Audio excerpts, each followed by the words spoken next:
Salut à tous les amis, petit message introductif très rapide d'une dizaine de secondes pour répondre à ceux qui me demandent où est-ce que se situe le bar chez Gudule pour la rencontre abonnée slash concert du 8, c'est-à-dire de samedi là, avec mon pote Jean-Robert. Vous trouverez en description de la vidéo l'adresse exacte du lieu, c'est Métro Picpus Paris 12e, donc rendez-vous en description pour voir tout ça. Ça commence à 19h, c'est le concert qui commence à 20h, donc si vous voulez qu'on papote tous un peu avant, eh ben venez à 19h, moi j'y serai vers ces eaux-là, voilà. Et puis, je voulais aussi vous dire que hier soir, il n'y a pas eu de vidéo parce que j'étais chez RT France pour un débat dans lequel je participais assez peu, hein, c'était surtout la deuxième partie, sur les gilets jaunes. Vous le trouverez aussi en description de la vidéo. Merci, bon épisode.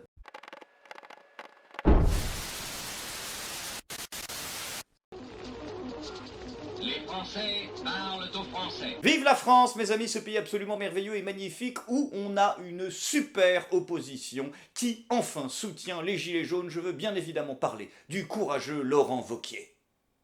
Hein? Comment ça a changé? Est-ce que vous avez regretté à un moment donné d'avoir enfilé le gilet jaune, Laurent Wauquiez? J'ai jamais enfilé le gilet jaune. Bah, c'est bizarre ça, mon Lolo, parce qu'il suffit d'aller sur ta page Twitter pour s'apercevoir. Oh là là! Qu'est-ce que c'est que ça, dis donc? Hein? C'est étrange quand même. C'est fou, Laurent Wauquiez. Il arrive quand même à un certain level dans la fils de puterie. Non seulement tout ce qui sort de sa bouche, c'est faux, mais tout ce qu'il porte sur ses épaules, c'est faux aussi. L'intégralité de son corps, c'est du fake. Après le retournement de veste, Laurent Wauquiez innove et invente le retournement de gilet jaune. Après, rassurez-vous, il existe toujours des gens pour comprendre le peuple. Hein. Alors je ne parle pas des politiques qui se sont ridiculisés il y a 2 jours dans cette pathétique émission, hein, face aux Français et plus particulièrement face aux gilets jaunes. Non, je parle ici des éditorialistes, des courageux journalistes de terrain, hein, comme Christophe Barbier qui, figurez-vous, a enfin trouvé la solution pour calmer le mécontentement des gilets jaunes. Ici, moi je pense qu'il y aurait quelque chose de très populaire à faire, c'est de supprimer la redevance télé, et ça, beaucoup de gilets jaunes sont des gens qui regardent la télé parce qu'ils n'ont pas beaucoup d'autres distractions dans la vie, et pour ne pas épuiser évidemment l'audiovisuel public. Alors, c'est pas merveilleux ça? Hein? Les gens ils étaient là, alors, le peuple il veut quoi? Du pain et des jeux? Et non, Christophe il a compris. Pas de pain, mais double ration de jeux. Bah dis donc! Ils n'ont pas beaucoup d'autres distractions dans la vie. Mais les gens, Christophe, ils en ont rien à foutre de la télé, ils la regardent plus. Pourquoi ils la regardent plus?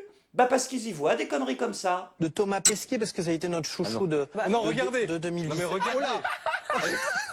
Et c'est ahurissant. Non mais en cet homme est 2018, ahurissant. plus rien n'arrête Christophe Barbier. Bah oui, t'es complètement à la ramasse, mon lapin. Tu vas pas réussir à comprendre la génération d'aujourd'hui, particulièrement les jeunes. Je veux dire, t'es has-been. Aujourd'hui, on a une jeunesse qui s'apprête à venir nous rejoindre dans les rues. Nous sommes au 21e siècle, une époque où aujourd'hui nous avons une jeunesse en marche, jeune, dynamique, entreprenante, hein, qui n'hésite pas à faire du business, qui n'hésite pas à parler avec le langage des Français du quotidien. Wesh, la famille, c'est Doufa TV 9.3 ma gueule. Moi je fais cette vidéo pour tous les gens qui me disent ouais, moi je suis pas riche, je fais rien de ma vie. Vous me connaissez moi?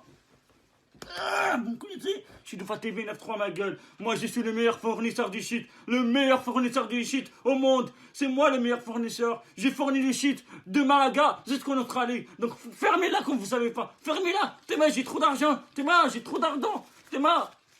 Tellement j'en ai pas, je peux pas les compter. Tellement j'en ai pas, je peux pas les compter. Allô, vous me recevez?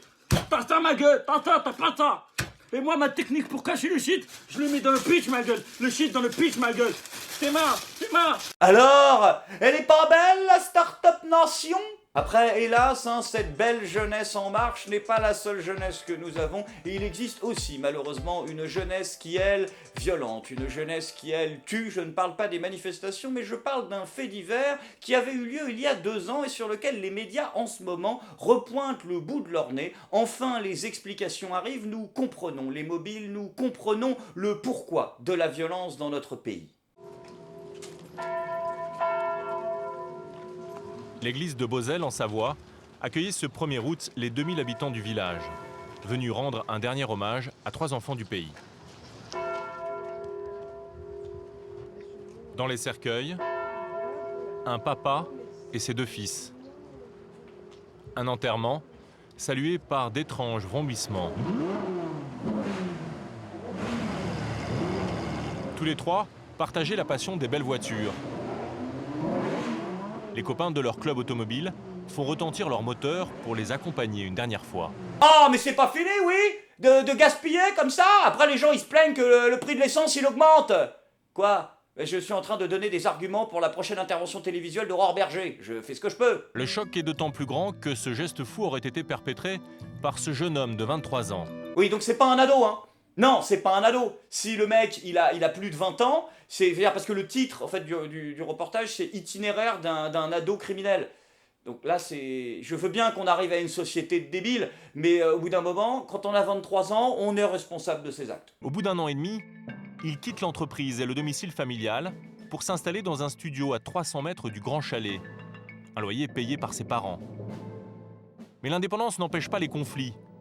Jordan va de nouveau mécontenter son père parce qu'au lieu de travailler, il reste souvent enfermé chez lui. Des jours et des nuits durant, il est rivé à son ordinateur. Ah putain, la radicalisation sur Internet. Voilà, bah oui, forcément, c'est les réseaux islamistes, c'est ça? Non? À jouer à des jeux vidéo.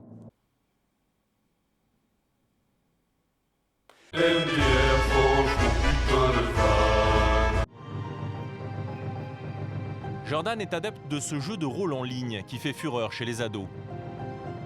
Pardon? Dofus?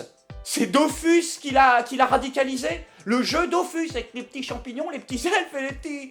Non mais si vous voulez être crédible, essayez au moins de nous choper des images d'un Assassin's Creed ou d'un Call of. Je veux dire, putain, ils nous ressortent le coup des jeux vidéo. Le joueur est plongé dans un univers médiéval avec ses rites, ses codes et sa propre langue, aux intonations slaves. Ah pardon, autant pour moi. Non, c'est les Russes, il y a un accent slave. Oh putain, il fallait qu'ils trouvent un truc pour rendre Dofus violent, ils nous ont trouvé le truc des Ruskov, dis donc. Oh merde, Poutine est à la manœuvre.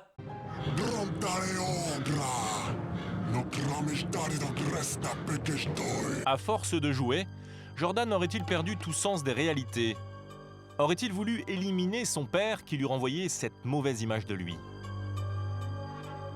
Non mais c'est bon, c'est pas la peine de remettre les inserts en transparent. On a compris, c'est la faute à Dofus. Car c'est après avoir passé une nouvelle nuit à jouer que Jordan va décimer une partie de sa famille. Ah ben oui, non mais forcément, il précise pas aussi. Bah mea maxima culpa. S'il avait joué la veille, ça change tout. C'est comme Fourniret, hein. Quand il avait violé les mômes, là, le midi, il avait mangé une Regina. Donc c'est la faute à Pizza Hut. Après, rassurez-vous, face à cette nouvelle délinquance, nos élus ont des solutions plus que jamais à proposer et un groupe de courageux députés a proposé récemment une réforme de nos prisons pour que les détenus payent leur place de prison. Sauf que le problème, c'est que ça existe quasiment déjà, puisqu'une grande partie des produits de consommation de la vie courante sont déduits du salaire des détenus lorsqu'ils travaillent. Et deuxième point, je vois pas vraiment quel est l'intérêt de taxer davantage les détenus, hein. Je veux dire, entre détenus et députés, y a pas vraiment grand chose de différent. Vous pourriez très facilement un jour vous retrouver concerné. Oh putain, j'ai compris!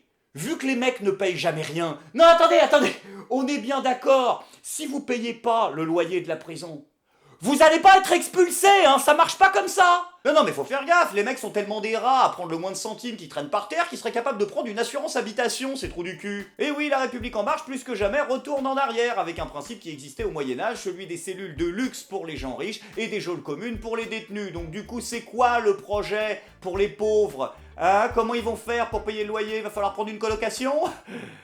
Ah putain mais c'est génial! On n'aura plus de problème de surpopulation carcérale, c'est pas de la surpopulation, c'est les détenus qui font du Airbnb. Sans transition les amis, c'est maintenant le moment de la bonne nouvelle du jour, alors que le pays va à volo, nos courageux députés ont eux plus que jamais décidé de mettre le paquet pour aider la France et les Français à régler les problèmes auxquels ils sont confrontés. Et quand je dis mettre le paquet, ça veut dire un maximum de pognon. Cette question à présent, les députés sont-ils devenus plus dépensiers? Le budget de l'Assemblée nationale a augmenté cette année de 47 millions d'euros, mais promis, le contribuable ne déboursera pas un centime de plus. Explication Amélie Carrouer et Frédéric Delpech. Bah oui, explication Amélie Carrouer et Frédéric Delpech, parce que là, je vois pas comment ils arrivent à augmenter les dépenses qui viennent de nos impôts sans qu'on se mette à raquer plus. Le budget de l'Assemblée nationale s'envole, 565 millions d'euros. C'est bien plus qu'envisagé en début d'année. Tu te rends compte? Ça fait 1 million par député. C'est chaud. Pour équilibrer ses comptes, elle doit puiser 47 millions dans ses réserves. Ouais, alors attends, dans ses réserves, ça veut dire dans ton portefeuille. Hein, je fais la traduction. Question, le Palais Bourbon vit-il au-dessus de ses moyens? Donc voilà, là c'est pareil aussi, hein, elle ne vit pas au-dessus de ses moyens, l'Assemblée nationale. Non, elle vit au-dessus de nos moyens. L'Assemblée se modernise. Elle entre dans l'ère du numérique. Achat de tablettes, connexion Wi-Fi. Objectif, 0 papier utilisé. Ok, donc si je résume, le but c'est d'envoyer 500 trous du cul acheter des iPads à la Fnac dans notre intérêt. Il faut un certain niveau d'enculerie journalistique pour arriver à nous la faire gober, celle-là. D'autant que les mecs sont tous sur des téléphones portables déjà. Mais bon, là, les écrans seront plus grands, donc ils voient plus de français. Ah, regarde, j'avais pas vu ce français là-bas. Maintenant, tac, tu vois, je suis en 7 pouces, je peux le voir. Remarque, c'est vrai que ça fait économiser le papier aussi, ils nous ont dit. Donc le papier doit probablement représenter une très grande partie des 565 millions qu'ils dépensent tous les ans. Autre poids dans les finances, l'immobilier. L'achat de cet hôtel particulier à 2 pas de l'Assemblée a coûté 63 millions d'euros pour des bureaux d'élus, alors que le nombre de parlementaires doit baisser. Bah tu vois, là, je suis pas forcément un expert, mais à mon avis, ce qu'on vient d'entendre, ça coûte peut-être un tout petit peu plus dans les 565 millions que les ramettes de papier. Sans oublier certaines dérives à la peau dure. Les frais de courrier, taxi et téléphone vont atteindre près de 17 millions d'euros. Donc là, ce qu'ils sont en train de nous dire, c'est que les mecs déclarent 17 millions d'euros par an pour le taxi, le téléphone et les courriers. À l'heure où tout le monde a des mails, où ils ont tous des chauffeurs privés et où tu peux avoir des forfaits téléphoniques pour 20 balles. Donc c'est-à-dire que là où ils déclarent le plus de dépenses, c'est là où factuellement ça ne coûte rien. Donc soyons clairs, ça s'appelle du détournement de fonds publics et dans le pire des cas, du blanchiment d'argent. À l'Assemblée, on l'assure, cette hausse ne coûtera pas un centime de plus aux contribuables. 18 € par an par foyer fiscal, c'est ce que coûte l'Assemblée nationale aujourd'hui aux contribuables, 18 € par an. Bah non, là je me permets de t'arrêter tout de suite, ma coquine. Ça ne coûte pas 18 € par an, ça nous coûte les milliards d'euros par an d'évasion fiscale que vous validez pour enrichir nos usuriers. Vive la France!